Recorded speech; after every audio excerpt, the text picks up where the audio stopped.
And welcome everybody to another episode of Glove Up or Shut Up, right here on AngryMarks.com. My name is Peter H. I'm joined once again by my co-host from Omaha, Nebraska, Stevie J. Good evening, Peter. Great to be back on another episode of Glove Up or Shut Up, and no shortage of MMA to talk about. Stevie's got a white Christmas tree, and I have 8 inches of the white snow here in Ottawa tonight, so... Let it snow, let it snow, let it snow.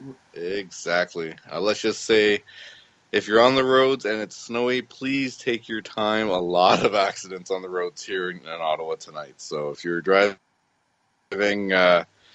just be careful. I've seen quite a few accidents this month already. Yeah.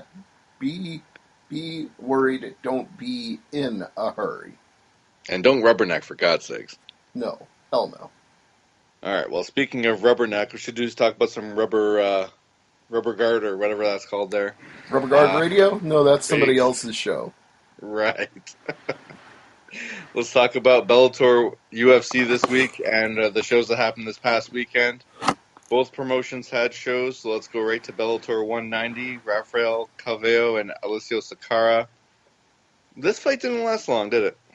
Not even close to lasting long. It was a blowout. With Calveo winning via a knockout at the 44-second mark. Yeah, very quick, very decisive. He came out swinging. He hurt Sakara early. He saw him stumble backwards, hit him with a knee, threw a right, threw a couple of more shots, and it was over. So, I don't mean to impersonate Mauro Ranallo, but I wasn't even thinking of him when I saw this knockout, but I just blurted out. The first thing that came out of my head was, Mamma Mia! He said it, too. Did he really? Oh, he was in hog heaven, my friend. At the beginning of the broadcast, he was like, "Welcome to the motherland!" Mm-hmm. And he was speaking in Italian. He was just reveling in the whole thing. I'm sure he ate and drank well that night, I tell you. I believe he said they both ate and drank well. Oh, man. Definitely on my bucket list to visit Italia one of these days, but to see this knockout, was Sakara overclassed, or was it just a lucky shot? I don't think it was a lucky shot, but you know what I'm trying to say. No, he was definitely overclassed. I said this in my interview with him before the fight took place, and I'll say it again now. Cavallo is 6'3" and 185 pounds. This dude can be a light heavyweight or even a heavyweight if he wants to. He's a freaking beast at middleweight. And that's a scary thought, because he is quite dominant right now. 15 straight wins.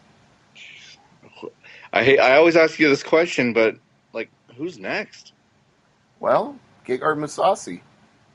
Oof, that's a fight. Mm-hmm. That's a great fight.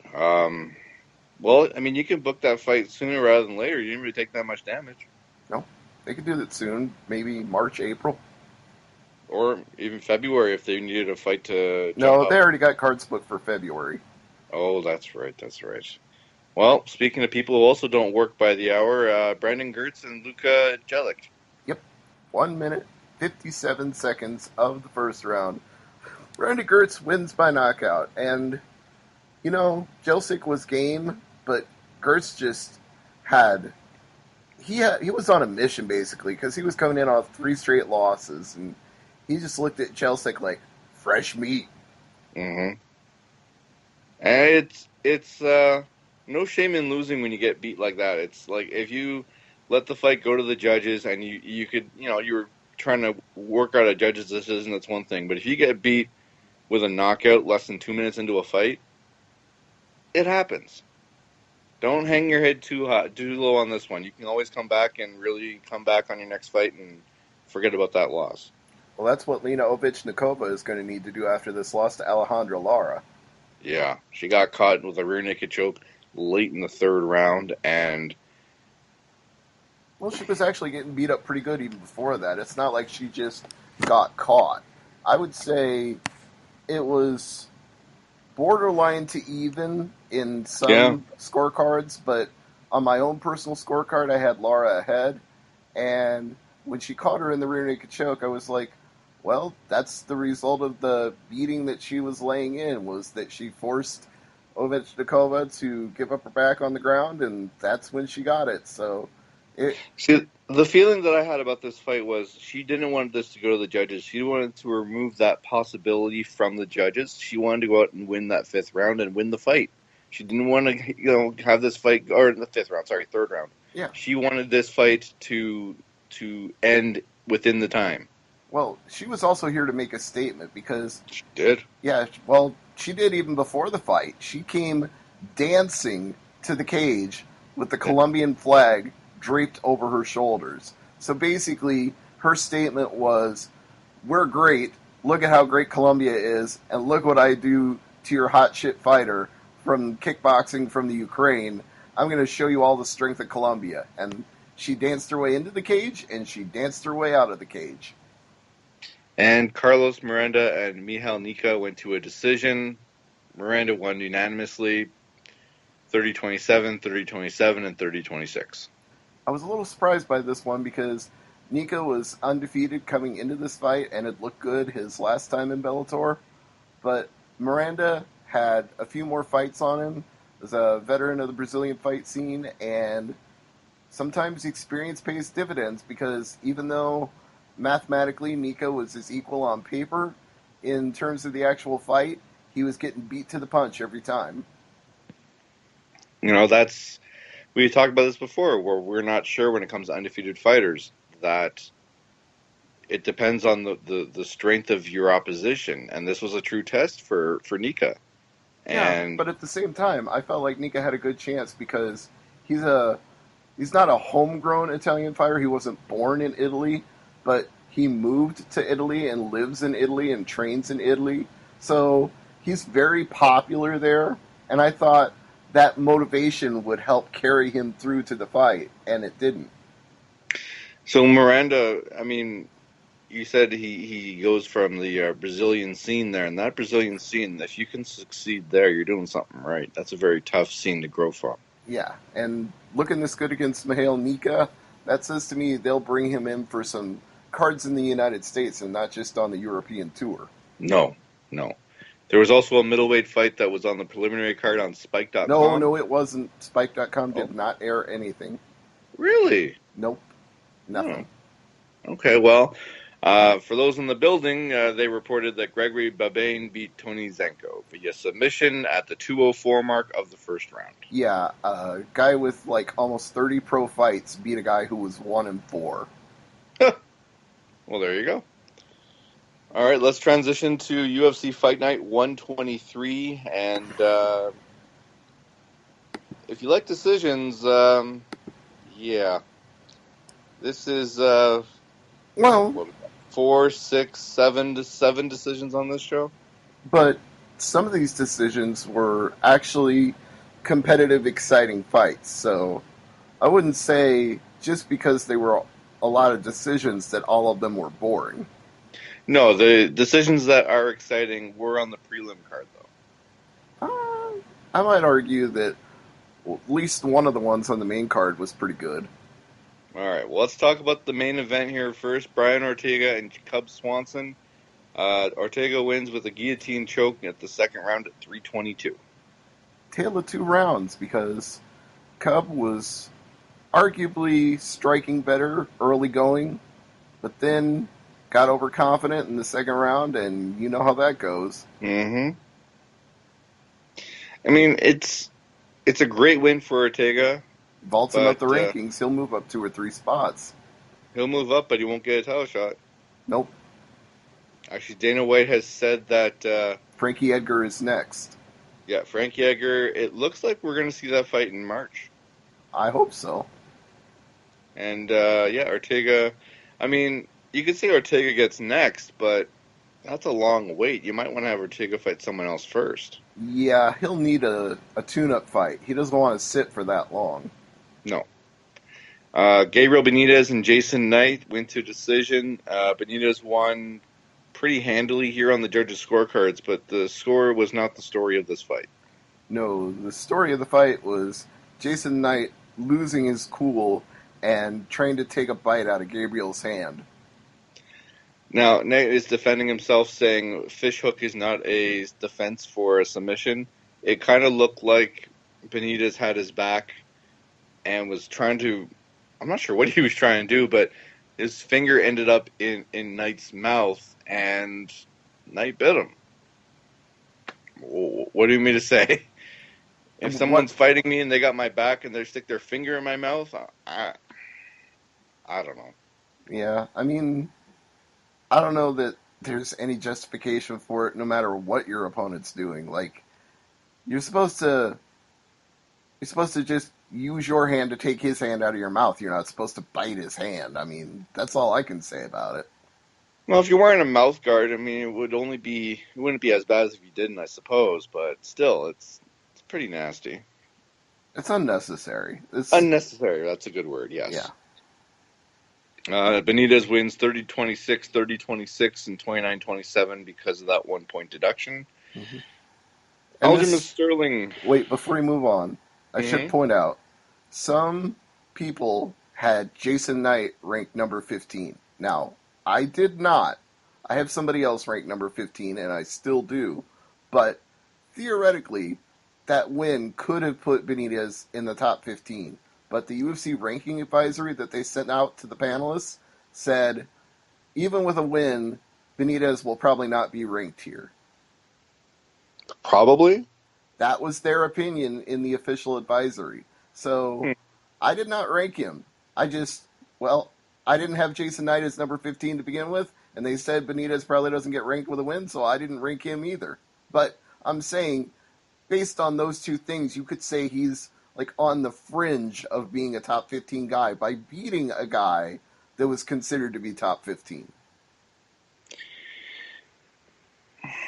But now we can move on to the much more definitive and Hmm. greater ranking implication fight with Marlon Moraes just destroying Aljamain Sterling with a knee. We're seeing a lot of these really vicious knockouts lately between this one and between what Nagano did to Overeem. Hmm. We've seen some holy shit moments in the last month of the year. Yeah, absolutely. And Sterling. Moraes was worried sick about Aljamain. He thought he had seriously fucked this dude up.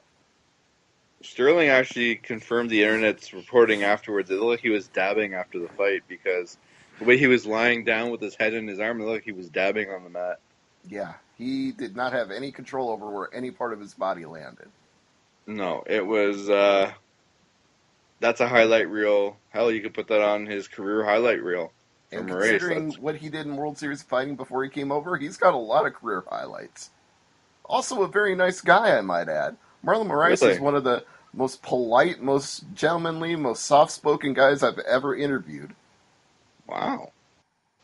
It's always good to hear that from a fighter. Mm-hmm. Oh, and he loves Frankie Edgar. He trains with Frankie Edgar. He thinks the world of the guy. Do you think he'd go up to featherweight though? No, no. I think that's why he's at bantamweight, because he has that much respect for Frankie Edgar that he would never Hmm. want to fight him. Okay, that's fair. But bantamweight does have some decent competition for him, and I mean, I wouldn't want to fight him next. Would you? No, he's definitely rocketing up there towards. He's not getting a title shot yet, but he's definitely going to be top five now. Well, that was a minute 7 in the first round, and the 3 prior fights went to decision, so that really woke up the crowd. Yeah, this was Marlon Moraes showing why he's a former champion. He was Hmm. proving it in this fight. All right, so I'm just gonna read these off, and then we'll talk. If you want to talk about individual fight, we'll do that. But Scott Holtzman beat Daryl Hosher, Eric Anders beat Marcus Perez, and Benito Lopez beat Albert Morales. Yeah, I do want to talk All about unanimous. Anders and Perez, Okay, go ahead. because Anders, and you can correct me if I'm wrong, but I'm going to double check this. Yep, I'm right. He is a former college football player. He played for the Crimson Tide, so roll Tide. Hmm. And he made his name in UFC circles by going on Dana White's Looking for a Fighter Contender Series. And he's undefeated. He's 10-0 with this win. And so basically, at this point, it was like, okay, so the guy's a natural athlete because he was a former football player. So he's big and he's strong, and he knows how to push through pain and do what's required to win, but can he take it to the next level? And the reason I say this is an exciting fight, even though it was a decision, is because this is a fight where we saw Eric Anders be tested, because in the fight with Rafael Natal, it was over so quick, we couldn't figure out whether he was for real or not. And in this fight, with it going all the way to decision, and Marcus Perez just being so tough and so hard to finish, it was like, okay, Eric Anders is for real, but now we know he's for real because he had to work for this one. He would hurt Marcus, and Marcus would come back, and he'd hurt him, and he'd come back again, and he'd go for a submission, and Perez would get out of it. It was like, okay, this is the proving fight. This is the fight that shows that Eric Anders, he's not a contender at middleweight, but he could be someday. When it comes to a player, a former football player transitioning to mixed martial arts, I mean, you're playing for someone as a Crimson Tide. You have that athlete mentality. They don't take scrubs to play for a Crimson Tide. Mm-hmm. So, as far as an athletic background, absolutely, he has that in spades. And him dominating this fight, 30-26, 30-25, and for some reason 29-28, I'm looking forward to his next fight. I agree. As far as the prelims go, I want you to talk about the Alexis Davis and Liz Carmouche fight, because this fight was a split decision victory for Davis. Did the right fighter win here? Well, wait a minute. I still had more to say about Eric Anders. Oh, I'm sorry. Actually. I thought you... Okay, go ahead. Sorry, I didn't mean to cut you off. He called out somebody. Oh, I missed this. Who did he call out?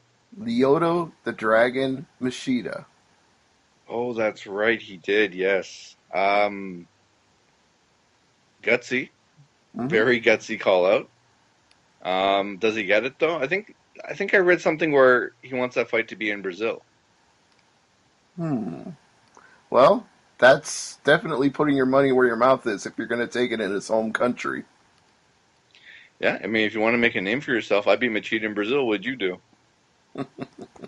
Yeah, that's how you get the big bucks, is you call somebody out, you say, I'll take him in the place where he's beloved. Oh, I do want to correct something. Okay. I said previously that one of these fighters was from Dana White's Contenders series. Mm-hmm. But I was actually thinking of Benito Lopez. Oh, okay. Okay. And Benito, actually, even though he won his decision, he lost 10% of his money because he shoved Albert Morales during the weigh-ins. Yeah, you can't do that. No, not allowed. No, that's like throwing a water ball. You can't do that. Nope. But now, you wanted to talk about Alexis Davis and Liz Carmouche. Well, I was wanting to know what your decision was. Do you think Davis won this fight? It was very close. It was not a popular decision. The crowd liked Liz Carmouche. But, Yeah. It's one of those fights where I want to see it again because yeah. like, when you watch an election and they say it's too close to call, this fight was too close to call. Like, I didn't want to be a judge seeing this fight. Like, I don't know who I'd give that one to. I didn't have a problem with Alexis winning, if that tells you anything. Mm-hmm. So, I think in my head I had her up 2-1, but if it went 2-1 the other way, I wouldn't have been shocked either. Mm-hmm. I want to see it again, to be honest. You can I really match do, them up too. again in 6 months. Yeah, let's get it on UFC Fight Pass already so we can run this one back and take a closer look. Absolutely. Do you think Luke Sanders wants to watch his last fight back? No, not anytime soon. Sukumtov ate his lunch.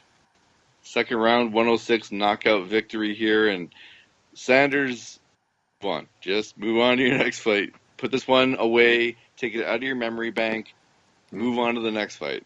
Well, he's got 2 of those that he's got to do it now because he got knee-barred by Alcantara and he got knocked out by Sukumtov, so he's gone from 11-0 to 11-2 in a heartbeat. Yeah, his next fight he has to really buckle down and win. Um, Alex Perez beat Carlos John de Tomas via the Anaconda choke in the second round at 154. Yeah. So John D. Thomas is saying that anaconda, I don't want none. Oh.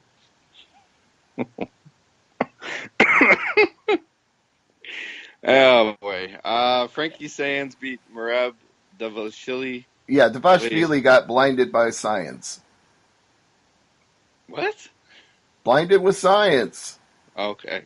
Da, da, da, da. Science. What decision win here for Science? Tough fight too. Devashvili was in this the whole way. It was back and forth. Yeah. I mean, this is another fight where if you have fight once it gets uploaded to Fight Pass, definitely check it out. Hmm. The prelims on Fight Pass. I mean, you had something for everything. You had Perez beating Alcantara via decision. You had Ramos beating Grutzmacher by submission with a rear naked choke, and Giles beating Nito with a knockout. Three different fights, three different finishes. Yeah, Fight Pass delivered. Absolutely. Let's transition to the news. We already talked about Frankie Edgar getting the next shot at Holloway. You mentioned Anders calling out Machida in Brazil. The only other news note that I have here is Bellator is looking to hold a show in Rome on July 7th. That's a great idea for a fight, and I'm pretty sure Sakara might be on that fight card. And Cavallo said he'd like to come back and fight on that card too.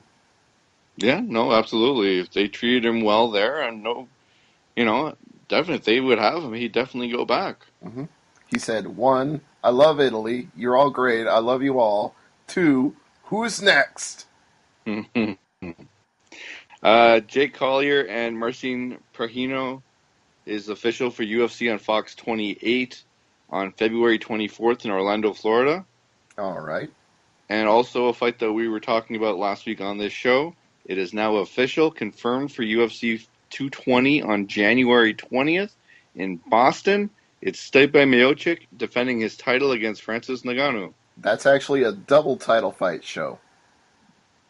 Oh, I forgot about that. You're right. Yes, we're going to have a world light heavyweight title defense as now returning as the champion after previously having lost it to John Jones, but John Jones had to forfeit the title and it went right back to him. So we're going to see Daniel Cormier defending the title against Volkan Ozdemir. I personally, what I'm thinking is they put this other title fight on the card in case the Cormier title defense falls through. That assault allegation we talked about last week. I mean, does the commission in Massachusetts give him a license to fight? We'll see. I mean, I think that's why they moved this fight here. Cover their ass. Yeah, that way they got one title fight on the main card no matter what. Absolutely, it's smart. Yeah. Hopefully Ozdemir can get cleared and we'll just see how that turns out. So when I first heard about this, we're going to talk about Bellator 191 now, and it's a co-promotion between Bellator and Bama. But when I saw McDonald in the main event, I got excited. It's not Rory. No, McDonald, MC, not I know, MacDonald, I know, MAC. I know. But for the casual fan who's checking it out, thinking to see Rory, you're going to be slightly mistaken and But you know definitely in what? the wrong way. You know Definitely in what? the wrong weight class. You know what? You should be excited no matter what because Michael Mayday McDonald, Yeah. one of the best bantamweights in the world, no question about it. This Hmm. is the guy who, in his early 20s, was already fighting for the bantamweight title in UFC. Oh yeah. No, he's definitely got a lot of years left in Yeah, him, he's only and 26 now. He's got all the time in the world. As long as he yeah, doesn't keep getting injured. yeah. Well, that goes for a lot of fighters. Yeah, Stay injuries. healthy and you'll go far. Yeah, well, injuries really robbed him of about two of his prime years in UFC, which is very unfortunate. And that's why he's so excited about fighting Peter Legier on Friday. He's ready to prove to the world that he's the guy that used to be one hell of a badass. And ironically enough, that's his opponent's nickname. And Ligier, I mean, tell me about him. Is he up to the task? He's 8-1. And as McDonald describes it, He's a very durable fighter, comes straight toward you in a straight line, not afraid to throw down, but he can be, quote, out-techniqued, unquote, by a better fighter, which is why McDonald thinks he's got the edge here. Good game plan. Mm-hmm. Valerie Letourneau and Kate Jackson. This is in the women's flyweight division, and Letourneau. Long-awaited debut here because Letourneau's last fight got scrapped. Yep. So hopefully she has more success now that she's in Bellator. Well, Kate will definitely push her to the limit because she's a locally popular fighter, so she's going to come in there with a lot of crowd support from the Metro Radio Arena in Newcastle, England. They are all going to be cheering for her. She's 9-2, and she has 5 knockouts on her record, so she's got power in her hands. James Thompson and Philip DeFries. James Thompson, there's a name I haven't heard in a while. Yeah, the Colossus. Jeez, where has he been hiding? Let's see, where has he been hiding? Recent performances include a win over Eric Prindle at Bellator 121 in 2014, a TKO loss to Bobby Lashley at Bellator 145 in 2015, and a TKO loss to Tsuyoshi Kasaka December 2015. So was that Ryzen? Yeah, that was Ryzen Fighting. So he's been off for 2 years. Wow.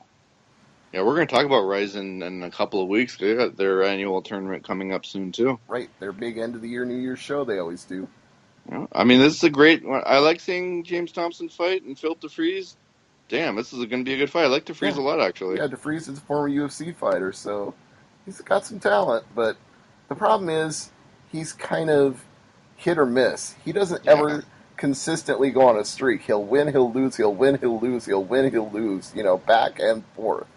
Well, he is in the dictionary under Jekyll and Hyde fighters, so... Yeah, he is literally that. Thompson is Thompson. I mean, there's no... he's not hiding anything. It's James Thompson. I mean, the nickname Colossus is very apt here. He's going to come at you, and he's got power. Well, you talk about Jekyll and Hyde. He is just as much, if not more, of an example of that as DeFries. He doesn't trade wins and losses, but he goes on streaks. He'll win 2, he'll lose 3. He'll win 4, he'll lose 2. He's getting up there, too, though. Exactly. This, a lot of times when I look at Thompson, I think just on paper, again, using that phrase is coming up a lot tonight, but on paper, this guy could have been one of the greatest heavyweights in mixed martial arts. And then you look at his record, and it's so spotty, and he's got great wins and terrible losses. Let me go all the way back here, way back to the beginning of his career. Early on, he beat Dan Severn, Giant Silva, and Don Fry. That's a Hall of Fame career. If he had stopped right there, people would have said he was a legend. But then after that, 4 straight losses. Neil Grove, Brett Rogers, Kimbo Slice, Jim York, and if we want to go one further, he got guillotine choked in 33 seconds by Alistair Overeem. If you want a highlight reel fight, look up the Kimbo Slice fight. Oh, yeah. That was a war. That Elite XC fight was something else. But I'm just saying, it's just when you look at those facts, when you look at what he had done to his point in the career, in the 2000s, he could have gone down as one of the all-time greats. But since then, not so much. No. And wrapping up the main card, we've got Lewis Monarch and Jeremy Petley. Yeah, I can't tell you anything about either of these guys. It's a fight. Is it the one of the Bama fights? Or is that a Bellator fight? I'm pretty sure that one of these guys is from the UK. Okay. And then on the prelim card, hopefully Spike airs it, Muhammad Yahya against Ash Griffiths. We shall see. And finally tonight, we were going to talk about UFC on Fox 26, and this main event has... this is on my calendar for a while, Stevie. Rafael Dos Anjos against Robbie Lawler. Yeah, that is one hell of a fight. It's going to be a war, and on free TV, I mean, you got Hockey Night in Canada up here, of course, but, you could record one and watch the other. I would probably watch the UFC and record the hockey game. That's just me, though. Yeah. Robbie Lawler coming into this fight, Speaking of fighters who Been have off been for a there for, while. Yeah. yeah, Well, he's been around for a while. He's been off for a while. So you know what? After that fight that he had back in the day with Rory McDonald, I would have hmm taken the rest of my career off. it took a year off his life for sure. Took a year off mine watching that fight. And Dos Anjos is tough as shoe leather. Yeah, and former champion to boot. So, Yeah, but this is a contender fight for that welterweight strap. hmm yeah, Woodley is going to be now that GSP isn't fighting anymore. For those who didn't hear, GSP forfeited the or vacated the middleweight title, and yeah, which I think is was the classy thing for him to do. He said, "I'm going to be out for a while. Colitis is a serious problem. I don't want the division to be kept on hold while I'm unavailable. So I'm going to step aside, and here's your belt back." when somebody asked me what this means for like my comment basically when this news came out, I just said, well, he doesn't want to hold the division unlike a certain Irishman. Yeah, exactly. This a So tale that's of what I think. this is a tale of class versus ego. George St. Pierre is all class. Conor McGregor is all ego, like Ethan And Page. the interim title, the interim champ is now a full-fledged champ, and he's making his first title defense in Australia coming up. Yep, Robert Whitaker is your new UFC middleweight champion, and tell them all who he'll be facing. Luke Rockhold. Ooh, that's a hell of a fight. That's That's yeah, that one's got me salivating like a Blue Jay burger. not an official sponsor of Glover. Shut up, not yet. But they can be. Give me a call. All right, let's move on to the co-main event here: Ricardo Lamas against Josh Emmett. This Yeah. could be a very defining fight for Emmett if he wins this, because Lamas definitely is a name fighter in this division. Yeah, the bully has been on the cusp of being a world title holder for a very long time. And Emmett, he's good. The only fight he lost is a split decision to Des Green. And that fight, that's another one of those watch it again kind of fights. Yeah. So we really need to see if Josh Emmett can move to the next level here. But I'm thinking Ricardo the Bully Lamas is not the guy to do that with. All right. Honestly, Well, one of the most vicious fights I've ever seen, maybe I told you mhm. this story, maybe I didn't, was a Ricardo the Bully Lamas fight. Did I tell you about this? Was this in person or on TV? No, this is a fight I was at. Okay. So, 2013, Allstate Arena, no, United Center actually. 2013 United Center, where the Bulls play in Chicago. I'm there covering UFC on Fox, Demetrius Johnson versus John Dodson, and he's fighting Eric Koch. And in the second round of this fight, he hits Eric Koch with an elbow so hard that the entire press row went, "Oh!" And you could see the blood flying out of his nose onto like the the outside of the octagon. It almost hit people sitting in the press row. He Jesus. destroyed Eric Koch's nose. Like I've only seen one or two guys get their nose just completely obliterated to this degree, and one was this year. But what Bully did to Koch was something else. Well, let's move on to Santiago Ponzinibbio against Mike Perry. This is a very interesting Punzanabibio. fight. Yeah. Punzanabibio. Sorry. I just like saying that name. Punzanabibio. I'll have a Ponzinibbio extra vowels. Um, Well, we got a lot of no vowels necessary with Mike Perry. He's no. 11-1. He's knocking out almost everybody he faces, other than Alan Chaban. And Mike Perry has a little bit of a chip on his shoulder right now. A little bit, just a little bit. Mm-hmm. Nothing wrong with confidence as a fighter. Now, I know I said Conor McGregor's got a little bit of an ego problem. There's like a healthy balance. You know, it's okay to believe in yourself. It's not okay to believe you can walk on water and God can't hurt you. There's a difference. There's nothing wrong with having confidence if you can back it up, Hmm. but there's a limit. Right. Uh, When this you next start fight, thinking that the mafia can't get to you, that's a little too much confidence. exactly.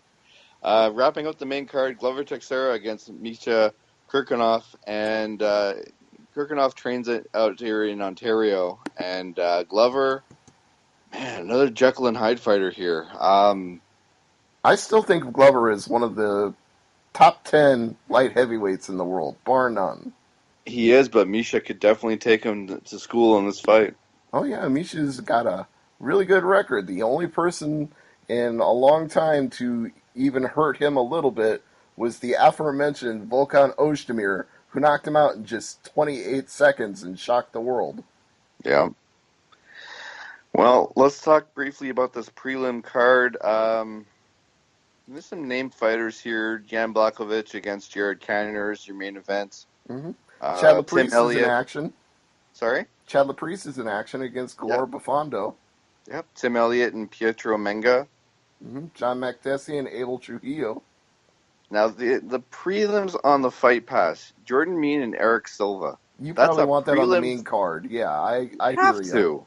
I hear you, but Jordan Mean's not quite in that position right now. But Eric Silva, that's a. I Hmm. know. Again, I hear you. I, We've I had this you know, argument before on the show. I would put Nordine Talib on FS1. I would not have that guy Yeah. fighting on Fight Pass. But again, they're trying to sell Fight Pass. Nordine Talib against Danny Roberts rounds out the main card. You know what? That's That's going to be a very good fight for Winnipeg. They're going to be really into Nordine Talib and Danny Roberts. yeah, home of the Winnipeg Jets. Hmm. Second time they're in Winnipeg, and I hear there's not a bad seat in that arena. No. No, and it's the thing about the smaller arenas. This one has the smallest attendance for NHL games, but Hmm. probably the loudest fan base. These I've guys I've met just some of their make them. fans in person. I know how loud they can be. Shout out to Paul.